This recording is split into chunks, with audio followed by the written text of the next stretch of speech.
Të nderuar shikues, përshëndetje për gjithë, nga unë dhe kolegu Edvin Parruca do t'ju përcjellim edicionin informativ të orës 16:30.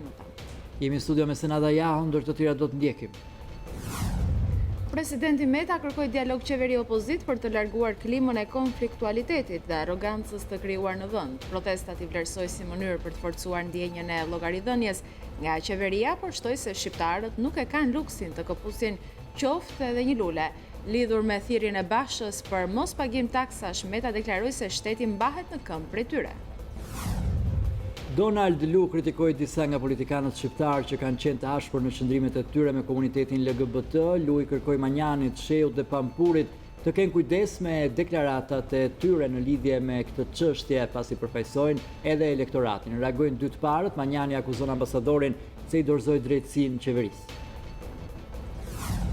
Ambasadori britanik Norman deklaroi shifra të frikshme kur tha se nga 150.000 shqiptarë që jetojnë në Britaninë e Madhe, 725 prej tyre, kryesisht nga Shkodra, Kuksi e Dibra, janë në burgje të përfshirë në krimin e organizuar.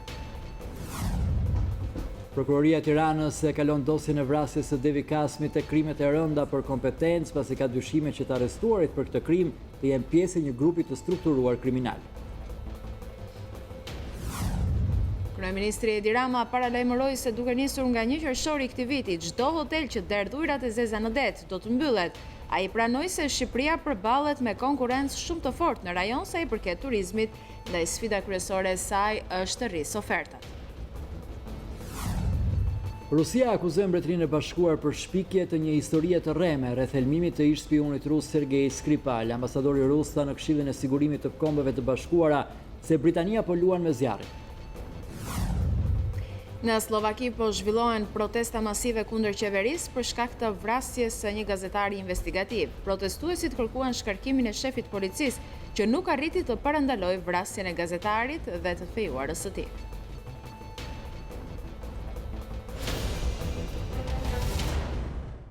Ndoqë disa prej zhvillimeve kryesore, flasim tani gjerësisht. Presidenti Meta kërkoi dialog qeveri opozit për të larguar klimën e konfliktualitetit dhe arrogancës të krijuar në vend. Protestat i vlerësojnë si mënyrë të forcuar ndjenjën e llogaridhënies nga qeveria, por shtoi se shqiptarët nuk e kanë luksin të këputin qoftë edhe një lule. Lidhur me thirrjen e Bashës për mos pagim taksash, Meta deklaroi se shteti mbahet në këmbë prej tyre.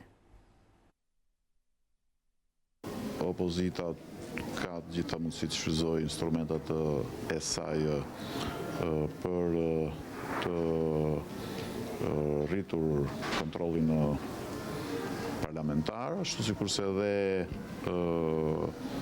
mazhoranca besoj do të jetë më interesuar për dialog të qëndrueshëm me opozitën, me grupet e interesit, me komunitetet, me qytetarët, në mënyrë që të evitohet çdo shkak për tensione të panevojshme edhe për konflikte që nuk shërben as vendit, as qytetarëve, as një qeverisje më të mirë dhe as një demokracie për cilën të gjithë duhet kontribuojmë më shumë. Ky vend qëndron në bazë të kontributit të çdo qytetari në radhë parë, por edhe të çdo taksapaguesi. Dhe në këtë drejtim edhe qeveria dhe opozita duhet të rrisin bashkëpunimin dhe transparencën në respekt të qytetarëve shqiptarë në radhë parë dhe gjithë kërkesave dhe pretendimeve të tyre, por edhe të taksapaguesve shqiptarë, të cilët mbajnë edhe shtetin edhe institucionet. Ndryshe nga kryeministri Rama, i cili përjashton mundësinë e zërimit të taksës së rrugës së kombit për ndonjë kategori të caktuar, kryetaria e Komisionit të Jashtëm Mimi Kodheli thotë se për të, kuksianët afër traut të pagesës nuk duhet të paguajnë asnjë lek. Këtë deklaratë zonja Kodheli e bëri gjatë rubrikës Opinion në News24. Nuk janë mbaruar të gjitha veprat e artit në rrugën për cilën po flasim. Nuk janë mbaruar, po pse duhet të taksohet një kuksian me 5 euro kur është një rrugë gjysmake? E përjashtoj, nuk duhet në gjykimin tim. Edhe nëse shuma, le të themi, e tarifës do të jetë 3 euro, marrim një supozim. Mund të jetë 1.000 lekë të vjetra. Mund të jetë dhe 1.000 lekë, mund të jetë dhe 100 lekë. Po atëherë pse duhet paguaj të gjithë tarifën kur është një rrugë gjysmake dhe shërbimi nuk merret i plot? Patjetër prap. Ju them që ka shumë arsye për cilat tarifa duhet ridiskutuar. Me të njëjtën tra që vendoset për të bërë ndarjen, janë ndarë njerëzit, familjarët. Kemi pasur në kronikat tona persona të cilët 7 kilometër larg traut kanë dajon. Në krahun tjetër kanë hallën. Atëre për të shkuar për të bërë vizita tek familjarët, nuk po marraset për kalimin nga Kuksi në Tiranë. Mos u lodhni, kam thënë që nuk duhet paguajnë. Duhet jetë zero tarifa në rastet që ju po flisni. Nuk besoj që shikon asnjë kontestim midis asaj që thoni ju dhe kësaj që them unë. Qytetarët e Kuksit, sidomos ata që banojnë zonat përreth njerë do ta kenë zero pagesën. Zero. Tarifa dhe mënyra se si mënyra se si u shkua deri atje janë të gabuara. A mendoni që do të merrni kosto si deputete e Kuksit nga e gjithë kjo çfarë po ndodh me qeverinë? Shiko, kaksianët janë një popull shumë i mençur. Din të vlerësojnë shumë më tepër nga që vlerësoni ju në pozicione gazetare dhe unë në pozicione politikane. Dhe ribër nga Partia Socialiste në 2011-ën, mosbindja civile, djegja e gomave, bllokimi i rrugëve. Nuk janë një çik si mbrapa në fantazi këta të opozitës? Po, se 2011 me 2018 janë 7 vjet. Po pra duhet ishin përmirësuar metodat. Janë mbrapa në kopim. Si e keni pritur juve recitimin e poezisë Cilën nga pëlqen sarkazma. Sidomos kur përdorohet nga njerëz inteligjent. Të dhëmbi më shumë, por nuk bjet asnjëherë në banalitet. Mbase duhet ta përmirësojmë pak cilësinë e poezive? E përfaqësuesve të shtetit, edhe të pushtetit, edhe të njerëzve më mbras. Ambasadori britanik Duncan Norman deklaroi se mbështet protestat popullore, por shtoi se asnjë kaos nuk e justifikon dhunën. Gjatë një takimi në Shkodër kundër krimit organizuar, ai tha se situata është shqetësuese pasi 726 shqiptar janë në burgjet e Londrës të dënuar për krime. Sipas Norman, rezultatet në luftën kundër krimit organizuar do të jenë kriter për anëtarësimin në Bashkimin Evropian. Për ambasadorin britanik Duncan Norman, protesta është një drejtë qytetare, por asnjë kaos sipas tij nuk e justifikon dhunën. Diplomati britanik bëri një koment të shkurtër për protestën e opozitës së djathtë në Shqipëri, pas një takimi që u mbajt në Shkodër me temë parandalimin e krimit organizuar.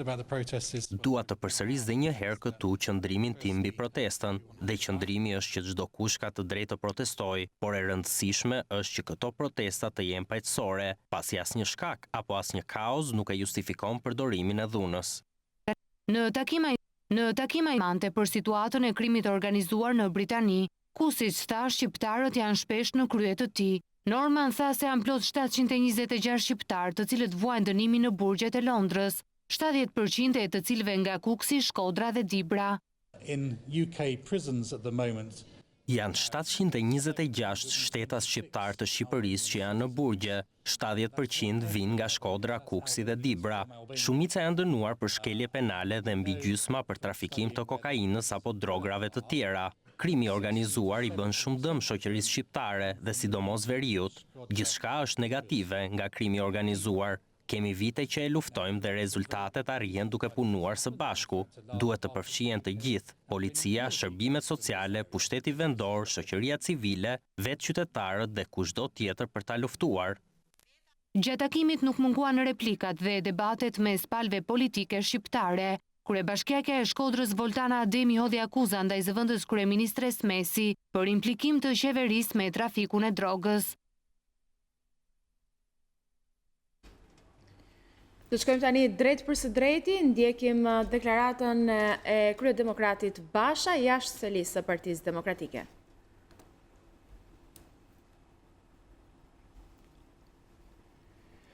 Duket se zoti Basha shoqërohet ndoshta nga qytetarët Kuksit, besoj, janë ata që vinë pranë tij këto momente. Do presim vetëm pak qaste, sa po t'jenë gati.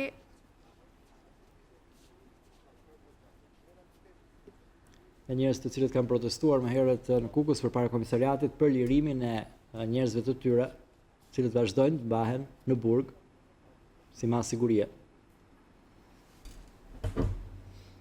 Sapo kam pritur burrat, prindrit, baballarët nga Kuksi, të cilët pasi u trajtuan në mënyrë shtazarake janë liruar me kusht, ndërkohë që vazhdojnë të ndiqen penalisht. Shikojnë këta njerëz. Shikojnë këta burra, shikojnë fytyrat e tyre. Këta janë njerëzit që mbjetojnë me mund e vështirësi e përballen me varfrinë ekstreme, shpërfilljen, mungesën e ndihmës ekonomike, shanseve për punë, dhe të cilëve ju është vënë taksa dhe trau tek dera. Këta janë njerëzit në shtëpitë të cilëve ka vetëm mjerim dhe varfri, të cilët u ngritën për mbijetesën e tyre dhe të fëmijëve të tyre. Këta janë njerëzit që Edi Rama i do në burg, dhe për cilët ka ngritur me hetuesin politike Rama Marku një proces për terrorizuar qytetarët e Kuksit, të cilët u ngritën për drejtat e tyre. Jam krenar që jam sot në krah tyre dhe jam krenar që sbashku me deputetet e tjerë po hetohemi nga kjo hetuesi politike, e cila në mënyrë të verbër mendon se mund të mbys me akte të tilla revoltën e drejtë të njerëzve të thjeshtë. Edi Rama është një frikacak i mbyllur në bunkerin e tij, dhe nga bunkeri i tij nuk arrin dot të kuptojë dhimbjen, hallin, brengën që nxiti revoltën e këtyre njerëzve të thjeshtë për të mbrojtur familjet e tyre dhe fëmijët e tyre. Por futja në bunker është edhe fundi i autokratëve të korruptuar e të inkriminuar.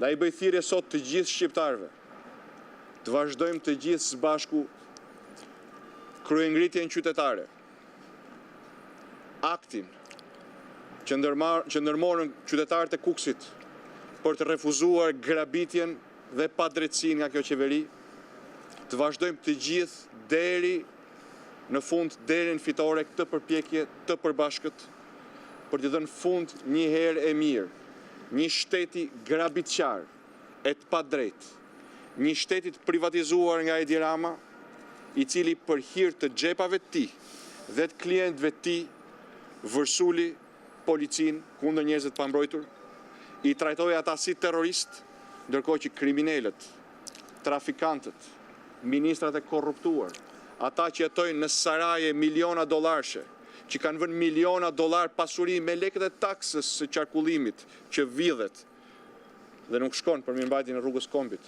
dhe rrugëve tjera, ata t'japin përgjegjësi një orë më parë para ligjit. Kjo që ka nisur në Kukës nuk do të ndalet. Ne nuk do të ndalemi derisa të lirohen të 11 qytetarët e Kukësit që mbahen me të padrejtë qelitë e tyre.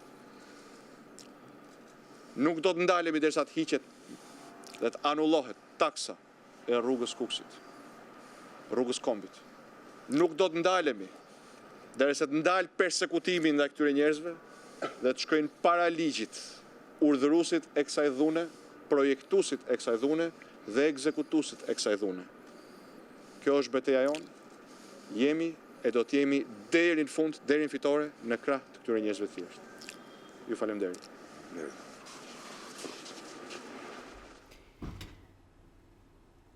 Këta janë njerëzit që Rama i do në burg, kanë qenë këto disa prej fjalëve të kryetarit të Partisë Demokratike, të nderuar shikues në këtë dalje për mediat së bashku me Kuksian, me të afërmit e 11 të arrestuarve. Do të vazhdojmë edicionin informativ. Opozita do të vazhdojë të mbështesë protestat kundër qeverisë Rama në konferencën për shtyp. Kreu i grupit parlamentar të LSI-s Petrit Vasili tha se opozita nuk do të lejojë dhënien e rrugëve të vendit me koncesion dhe se kryeministri nuk mund t'i friksojë me policë. Këtu bëhet fjalë për një uragan popullor i cili nuk e ndalim, përveç se kemi detyrën ta ndjekim dhe ta mbështesim pafundësisht me gjithë fuqinë që politika ka. aplikimi i videokonferencave do të thotë që për kryeministrin Kuksi është më larg se Zelanda e Re apo Australia.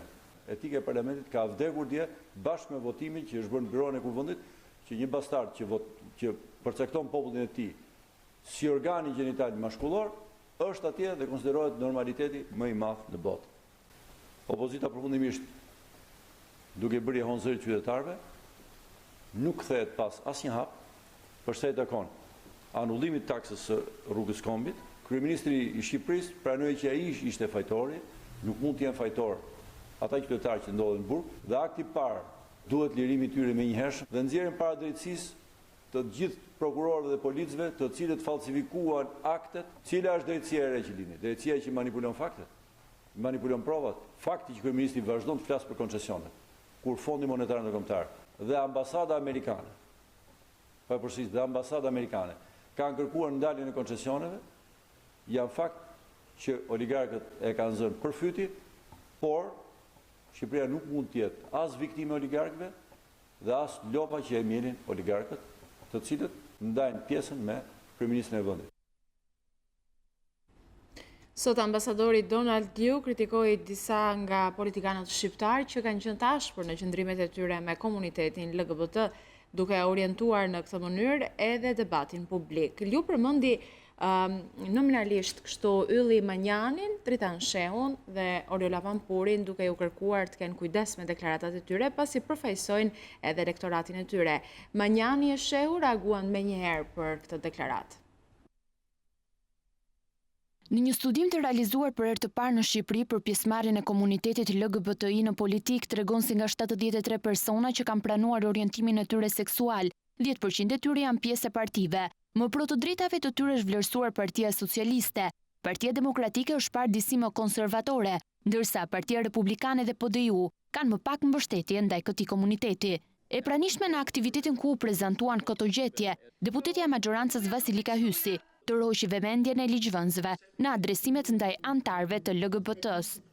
Në këtë kuvend, krah për krah me ne kanë qenë të ulur kolegë pa integritet, të përfshirë ose të dyshuar për lidhje me botën e krimit ose të korruptuar. Mes nesh ka pasur deputet, kolegë dhe kolege, të cilët nuk e meritonin të ishin në kuvend dhe janë pranuar. Dhe nuk na ka ardhur turp që i kemi pasur një pjesë. Ndërsa kur flasim për çështjet e LGBTI-s, ka kolegë të cilët i zët merri dhe nuk e pranojnë diskutimin e kësaj çështje. Ndërsa ambasadori amerikan Donald Liu ka kritikuar disa politikanë të cilët në qëndrimet e tyre janë shfaqur kundër të drejtave të antarëve të LGBT-s. Sipas Donald Lius, asnjë zgjedhur nuk duhet të shprehë qëndrime personale, pasi përfaqëson një elektorat të gjerë.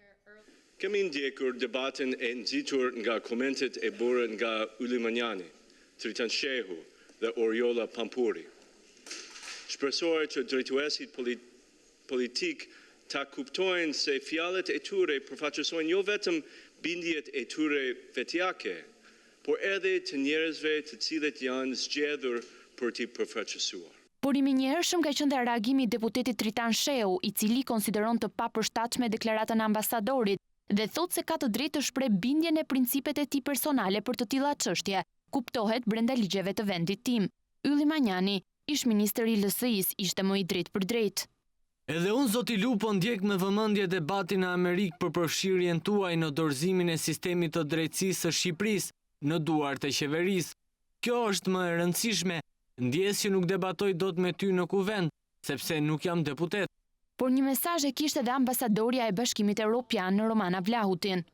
Çdo qytetar i Shqipërisë përfaqësohet nga ky parlament dhe duhet të ketë të drejtën themelore të njohur dhe të mbrojtur pikërisht këtu. Nuk ka të drejta më të mira apo më pak të mira, të gjitha të drejtat janë të barabarta. Ministria Nikola u shpreh për herë të parë për orët e hapura të LGBT-s në shkolla, pasi inkurajoi komunitetin në punën e bërë për të ndërgjegjësuar mësuesit dhe nxënësit, ndau dhe vetë një eksperiencë jo të mirë. Facebooku im u mbush me sulme nga më ndryshmet, që nga fakti që jam katolike edhe që nga e dyta që përfaqësoj lezhën edhe mirditën.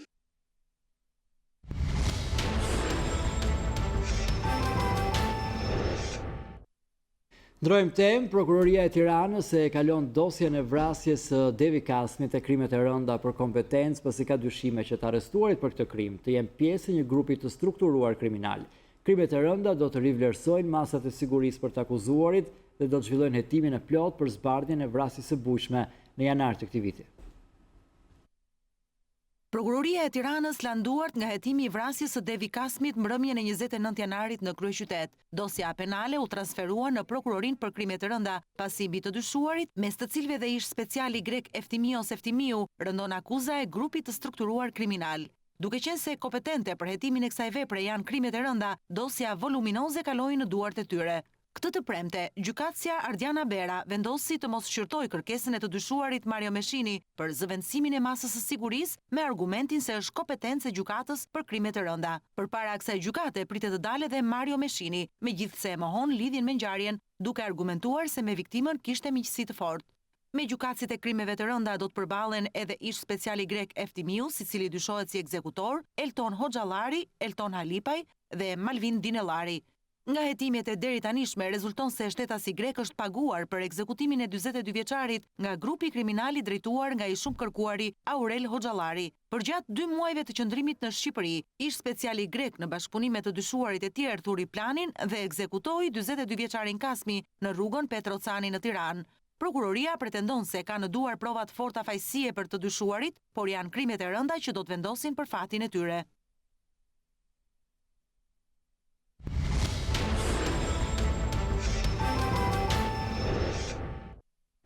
Në prag të sezonit turistik, kryeministri Edi Rama paralajmëroi bizneset në Bregdet se duhet marrin masa të mosderdhin ujërat e zeza në det, në të kundërt do të ndëshkohen.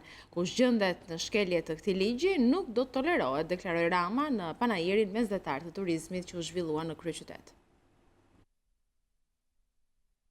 Si çdo vit në nisje të sezonit veror, qeveria paralajmëron një sër masash për garantimin e pastërtisë, shërbimeve cilësore apo sigurisë në plazhe, pavarësisht se shpesh zbatimi i tyre kalon për të dëshiruar, duke dëmtuar imazhin e Shqipërisë tek turistët. Por këtë radhë, sikurse njofton edhe kryeministri, toleranca do të jetë zero nëse nuk respektohen këto parametra turistik. Sipas kreut të qeverisë, duke filluar nga 1 qershori, çdo biznes bregdetar që nuk ka marrë masa për depurimin e ujrave të zeza dhe i derdh ato në det, do të mbyllet.